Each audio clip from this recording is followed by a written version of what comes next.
conhecer algumas teorias sociais de especialistas no assunto. Esse é o quinto slide dos 8 que nós estamos estudando, ainda sobre repertórios, tá bem? Vocês vão conhecer agora quem é Daniel Kahneman, quem é Pierre Bourdieu e Marshall McLuhan e Achilles Mbembe. São 4 teorias aqui, vai ter mais teoria no próximo slide, mas são teorias que, se você lembrar de uma delas, 2 delas, essas 4 aqui para colocar na redação, vão ficar assim formidável, tá bem? Então, eu marquei aqui um quadrado, você vai observar esse quadradozinho aqui, está destacando, que são teorias muito melhores do que as outras, ou seja, boas, melhor do que essas outras que aparecem aqui. Não quer dizer que as outras são ruins, mas eu gostei muito dessa primeira e dessa outra aqui da necropolítica, né? Necropolítica e cognição preguiçosa. Mas também a violência simbólica é formidável, vocês vão ver daqui a pouco. Então são teorias assim que vão dar muita cultura para você na sua redação se aplicá-las, tá bem?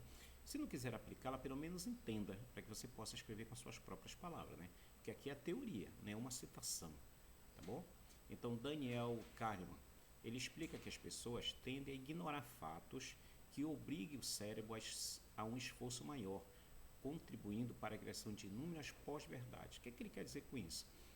As pessoas tendem a ignorar as coisas quando você coloca para elas terem que raciocinar.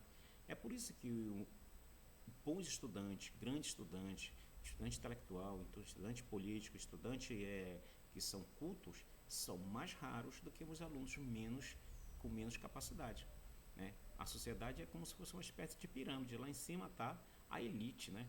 Que com certeza não é, sem dúvida nenhuma, são pessoas que realmente tiveram muito esforço intelectual para chegar onde estão. Não é fácil chegar onde eles estão. Então, tiveram que ter muita luta. Então, a mesma coisa, o que nós estamos fazendo aqui? Muita luta. Agora, quantos foram escolhidos? É isso que faz a diferença. Portanto, isso é chamado de cognição preguiçosa.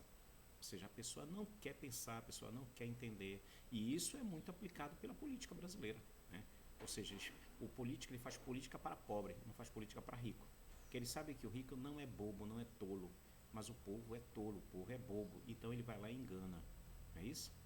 Porque o povo não quer pensar, o povo não quer se intelectualizar. Entende? Outra teoria muito conhecida também é chamada violência simbólica. É do Pierre Bourdieu. Ele explica uma forma de agressão que chama invisível, né? Que é praticada sem o uso da coação física, ou seja, sem praticar força física, mas que causa danos normais e psicológicos a vítimas. Esse tipo de violência, que ele chama de simbólica, né, é muito aplicada por quem? Pelo próprio governo, pelas próprias instituições governamentais, quando eles querem, por exemplo, fazer com que o povo aceite determinadas mudanças.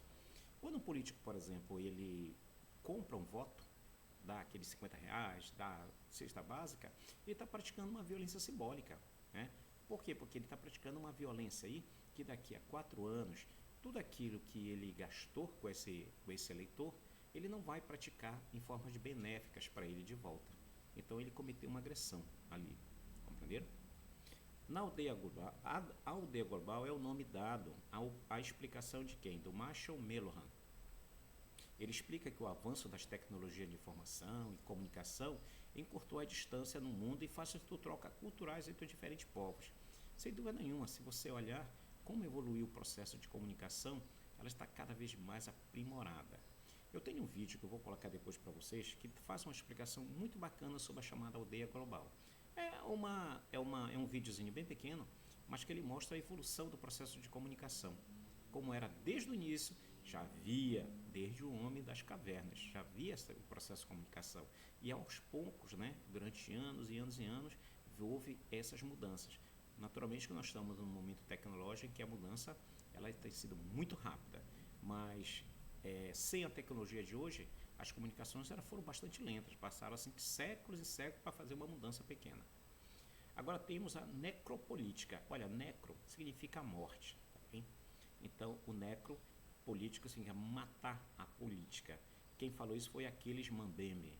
Explica que os políticos governamentais eles acabam controlando, sobretudo por omissão, quem deve viver ou quem deve morrer, pois coloca certos grupos sociais em condições precárias.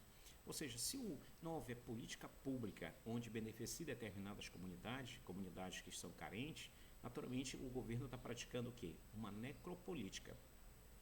Porque se um determinado conjunto social ou uma sociedade ela está passando fome e o governo não ajuda, então eles estão matando de uma forma chamada de necropolítica. Ele está fazendo uma política de matar, né, de diminuir o número de pessoas, principalmente pessoas desfavoráveis, sensíveis a essas situações. Também. Por isso que muitas políticas públicas elas tendem a ser amplas. Nada de uma política pública é ela beneficiar uma sociedade e não beneficiar outra. Então, é nessa maneira que você tem que pensar.